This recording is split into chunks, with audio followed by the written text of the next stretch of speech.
Okay, so you're all set. We'll get started.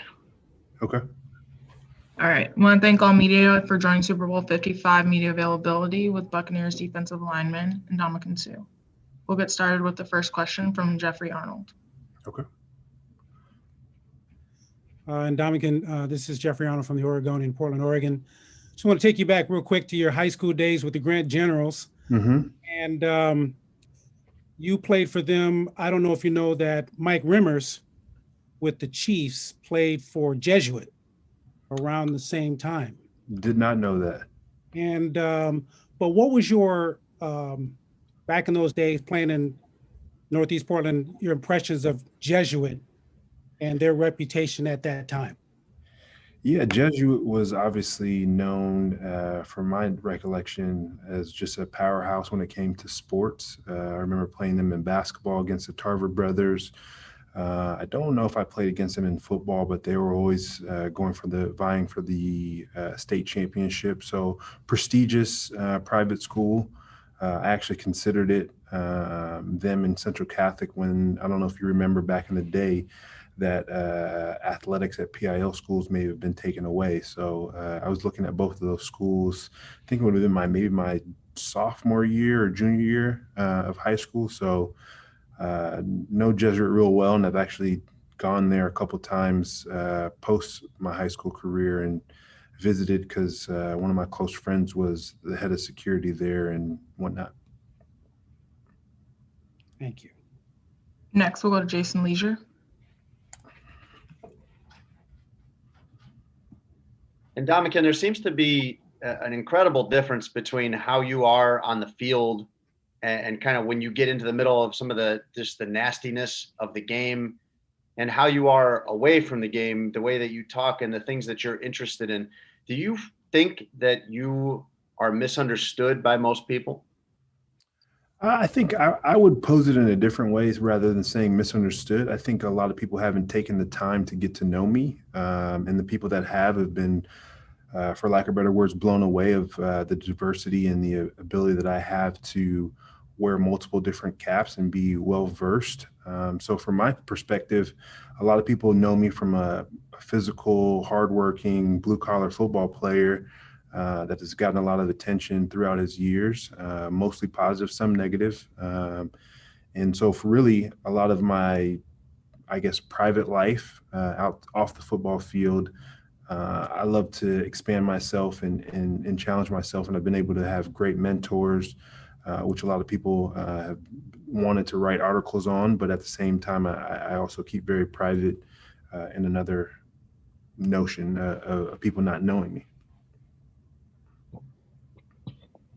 Next, we'll go to Blair Toti.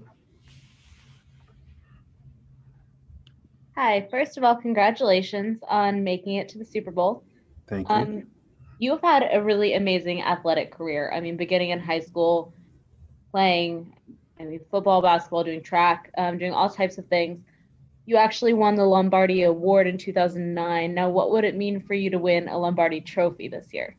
Yeah, it'd be amazing to have an opportunity to hoist that trophy and be a champion in really an ultimate team sport. So it's always one of my particular goals of first getting into this league. It was very important for me to be a part of something very, very special. And this is the second time around.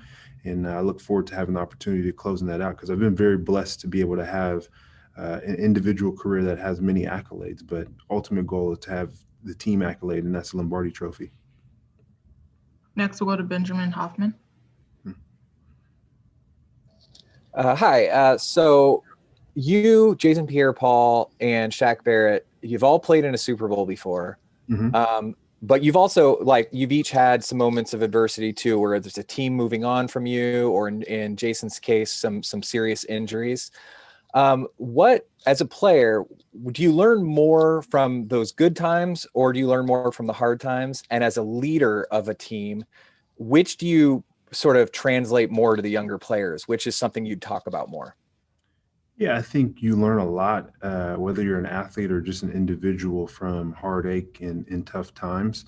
There are things that you never forget. I'm not saying you would forget the glory days or the glory times that you may have, but without question, I think the tough times leave a lasting impression of especially something that you don't ever want to revisit again.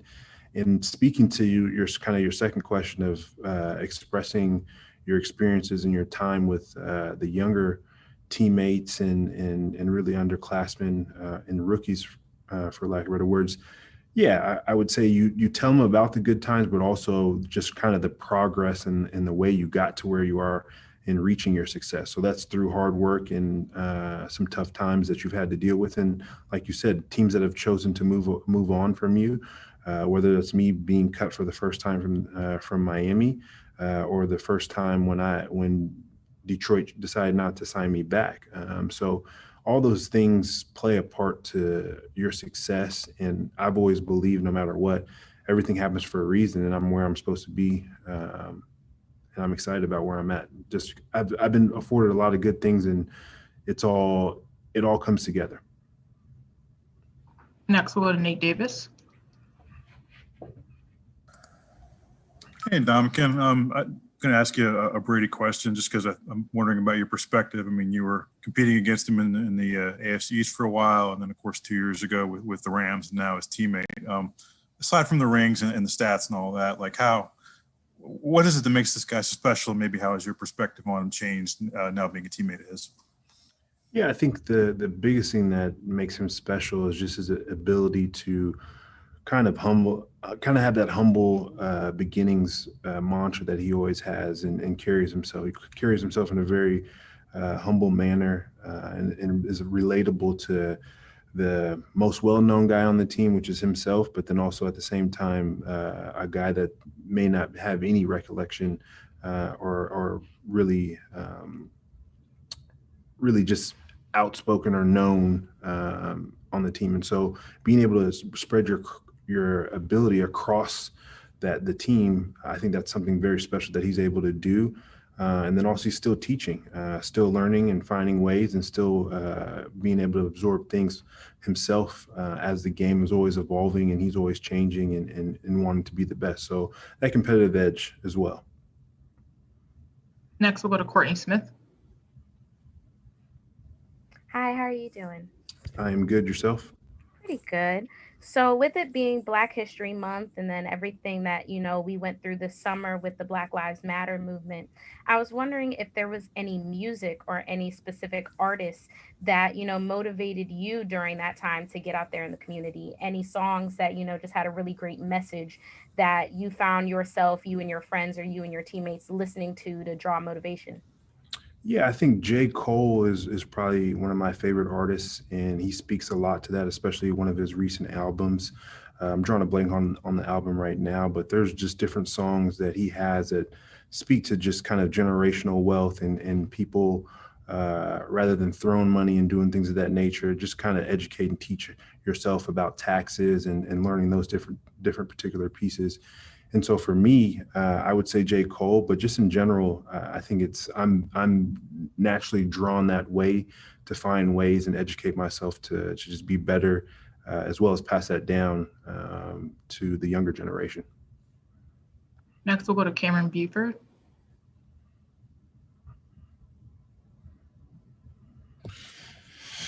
Hey, Ndamukong, my question for you is, the difference is you played for the Rams and you guys made the Super Bowl then, and now today that team and this team, can you contrast the differences? And then I'd like for you to expand on kind of what the Tom Brady factor is with this team here come in your decision to sign with this team this season. Yeah, from a perspective of differences between the two teams in LA and here, I'll primarily just speak about the defense. I think we had a little bit more of a veteran-based team when it came to LA. A lot of older guys and a lot of guys kind of in their third, fourth, fifth year, to where here, especially our secondary is a lot younger, which can be a good and a bad thing. But I think our young guys have done an amazing job and grown throughout the years that I've been here in the last year and a half or so.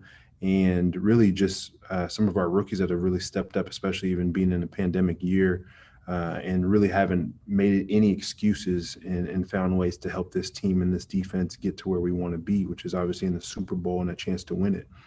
And the Brady effect, like I said before, just the way he carries himself, the way he's able to just be intermingled with everybody and not kind of be on a pedestal as a lot of people like to put him on. Next, we'll go to John Holly. Hi, Ndamukong. You've had to face some really great quarterbacks in the postseason so far, Breeze and Rodgers. What's been the key to how you've really stepped it up on defense and shut some of those guys down? Yeah, I think we've had two major keys to that. A lot of it, in my opinion, has to one, stopping the run, making these teams one-dimensional, getting the ball back to our offense through turnovers, and then being able to close out games, especially with a four-man rush, and really just being able to take care of business up front with the guys that we have. Because if we're able to do that, there's elite receivers that we've played against when it comes to especially New Orleans and Green Bay. And if we couldn't get to the quarterback, they're obviously going to score points, which they have, but we've been able to find ways to limit that and make sure we're on the winning side. Next, we'll go to Anton from Denmark. Hey, how you doing? I just wanted to know, back in week 12, one of the things that you guys had a lot of success with was the stunts on the defensive line. Is that something you put extra time into? And why is it that you guys have so much success with it? Yeah, our stunts, we like to talk about it a lot, especially myself. I grew up in a system with Jim Washburn and Chris Kasurek to be able to run stunts and run games up front with our four-man rush to be able to get back to the quarterback, as well as having an opportunity to play the run on the way to the quarterback in the pass. And so I actually kind of pride myself on those pieces and taking leadership to make sure everybody's lined up and we're finding ways to create havoc with the four guys up front. Next, we'll go to Frank Schwab. Hey, Ndamukong, I was just wondering, you're so in tune with the business side of the game. When and how did that become a passion for you? And I also wonder, you don't see many stars with, a series of one-year deals. Is that by design or just circumstance? And also, real quick, do you plan on using this, after your career and in the financial field or whatever? I don't know your post-football plans. Yeah, I've always been a numbers guy. I think that's kind of my engineering background that I got from my father, and really just want to be able to understand what is going on within the deals and being able to read them, be able to understand some of the legal language and have it broken down to me. And then with regard to your question, the one-year deals, I've been offered multiple year deals, especially last year. And really just wanted to have an opportunity to maximize the opportunities that were afforded to me. And obviously there's negotiating power on both sides, but primarily with the teams and how they feel what is best for the team and being able to work within those reins. And my off-field aspirations definitely always have a business aspect to it. And this league has afforded me a ton of opportunities and look forward to more. Next, we'll go to Tom Rock.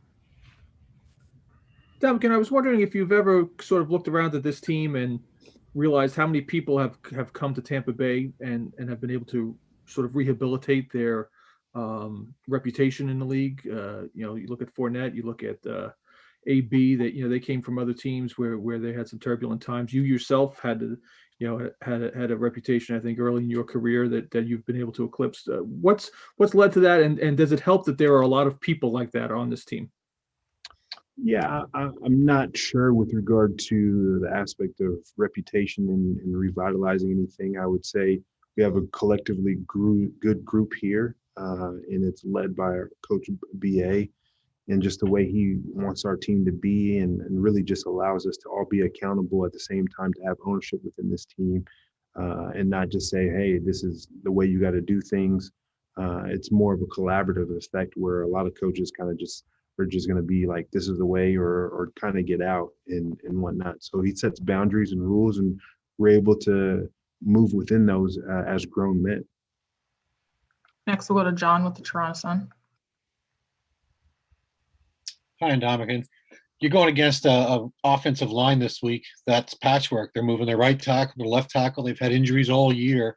And I just wondered if there's any games that you can think of or are drawing on in your past part of your career where you think that that might help what you do in approaching against playing players that maybe you haven't seen a lot on tape of the guy who's directly in front of you this week. Yeah, it definitely is kind of a disadvantage from our perspective as a defensive line going against this offensive line that has kind of been mixed and matched. And I know that some of these guys have not played together in their positions for a long period of times. But I think throughout the league, there's always been kind of a mix and match, especially later on that you get into the season due to injuries. I mean, we play in a sport that is pretty much 100% rate of injury, and things happen. So we have to adjust and adapt. And as they do, we have to as well. As long as we have some sort of film and really the end of the game that they had 2 weeks ago now against Buffalo, I believe that's going to be the offensive line that we're going to see. But then again, you don't know until actually the ball snaps on that first snap going against them. Next, we'll go to Jory Epson. Hi, Ndamukong. How are you doing today? I'm good. Yourself? Good, thanks. I spoke with your father about some of the traditions you and he have, and he mentioned that I think it's a good luck handshake y'all do before the game and how you can't do it in person this year. Can you tell me more about that, and when did you two first do that? Yeah, it's a traditional aspect, and really it's my dad crossing my arms and really just a form of a prayer and something that I take and do each and every single game in recollection to him doing it for me when he is in person and in the normal circumstances when we don't have a pandemic, he would be at majority of my games. So yeah, that's really kind of the concept. Next, we'll go to Paolo with ESPN. Ndamukong, how are you, man? I'm good. Yourself? Good, thank you. I was just wondering, Tom Brady, I mean, we see his love for the game, his passion for the game, and some players might play a little bit more for the money. Others obviously love the game or whatnot. But when you have a guy of Tom Brady's caliber with his passion for the sport at 43 years old, how does that rub off on his teammates? I know he's an offensive player. You play on defense, but is there a domino effect within the team? Does that just automatically kind of change the culture within a franchise? Yeah, I think it definitely can change the culture, but also have a standard of how guys like to look at it, especially being one of our leaders and captains. That is one of the greatest things to have, to be able to be infectious just of the way a guy works and carries himself. So not only Tom does that, but there's other veterans that are on this team that carry themselves that exact same way. And it's very infectious. And I think that's one of the main reasons of why we're in the position we're in right now, to have an opportunity to win the Super Bowl, because not only Tom, as well as all the other veterans and captains on this team carry themselves in a manner that are very hardworking and committed to their crafts and being the best. Next, we'll go to Daniel Gallen. Hey, Ndamukong, you've had the chance to work with Lori Locust for the past 2 years. What's it been working with her, and what kind of traits do you see in her, as a coach that you've seen with other successful coaches you've had in the past? Yeah, Coach Locust has been great to work with. Now on my second year with her along my side. Just really, she's very smart, very detail oriented. And I would say her and Coach Casey collaboratively together have done a tremendous job of making sure we're prepared each and every single week. She makes note each and every single practice on how we're working on our steps and being consistent, and rather than being kind of lackadaisical because we're in the position that we're in right now. It's simply just the basics of like we would be going through a normal practice during camp, of hard work and focus on the way we need to get things done, the way we want to execute. We have time for a few more. Next, we'll go to Nick Jacobs. And Ndamukong, I'm curious, what are some of the unique characteristics you see with this Chiefs offense that kind of sets them apart from some of the other opponents you've faced? Yeah, this Chiefs offense, is very dynamic. They've got a lot of talent.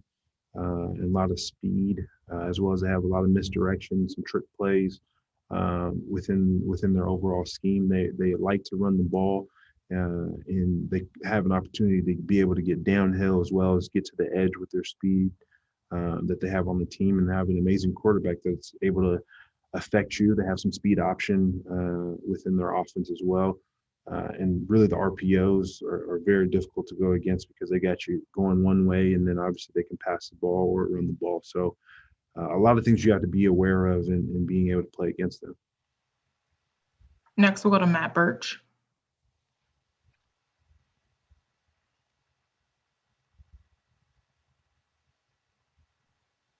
All right. Next, we'll go to Josh Allen. Hi, how are you doing today? I'm good. Yourself? Good. I just wanted to ask you the impact Vita Vea has on this line, and really the ability he does to free up you to do some of the things that you can do. And then the second part of that question: how much does money over comfort weigh into your thoughts and continuing your career? Yeah, Vita Vea has been a great player for this team, and whether that's last year or this year with him early on the season, and obviously even as late as his effects on the NFC Championship, it's great for him, for me, from a standpoint that he's able to take on double teams, and they kind of have to pick and choose where they want to double team me or him. Or if they're double teaming both of us, then they have the opportunities for both of our ends to go out and make plays as they did last game, and being able to have one-on-ones with the tackles and get sacked. So I think it's a great thing to have Vita, and I look forward to the opportunity to play with him a little bit more. And I think money is always a part of the discussion. I mean, I think that's a simple contract. I would look at it no different than somebody else looking at a normal business transaction, or them being hired for a job, and a kind of understanding it from that perspective. So I wouldn't say there's any difference between sports and in the normal business world. Next, we'll go to Christopher Heidel. Hi, thanks for taking my question today. About Patrick Mahomes, how difficult is he to bring down? Because I know you're a good pass rusher over the years, and I've been watching you from afar. What do you have to do to catch up with him to make him a non-factor on Sunday?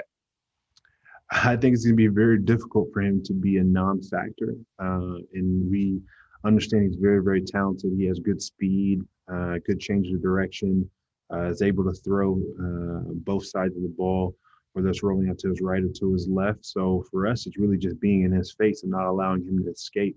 The best way to get a quarterback down is to collectively rush as a group and keep him inside the pocket. And when you have your opportunities, make sure you take your shots and you're not jumping and giving him opportunity to escape. So I think there's a handful of things that we have to do as a front, and really ultimately, first and foremost, got to shut down the run, because we'll be in a world of hurt if we're not able to stop the run and they're able to run the ball and pass the ball. Next, we'll go to Rick Stroud.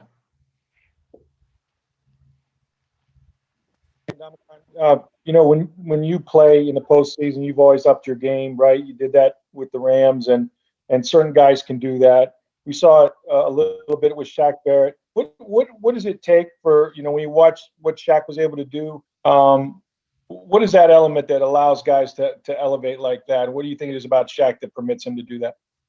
I think it's the opportunities. I think in certain situations, teams focus on saying, hey, we're going to give this person an opportunity to either have them beat us or not beat us. And really, Shaq had a lot of opportunities when it came to the Green Bay game. And as I mentioned in the earlier question, from their perspective, they wanted to kind of stop us up the gut from getting to the quarterback and attacking him as we got after him early on in the game. And then it created one-on-ones for our defensive ends and outside linebackers on the outside. So they took advantage of that and made the most of it. And I think that's where you see your opportunities, and Shaq has seen his opportunities and made the most of it.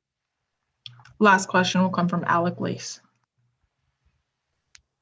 Hey, Ndamukong, I host a show called First Class Fatherhood. It focuses on fatherhood and family life. And I know Super Bowl champion would be a terrific title, but you're about to have the most important title of your life, and that's father.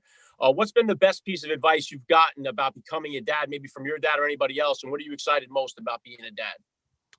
Yeah, probably the best advice that I've gotten was to be patient, take everything as it comes.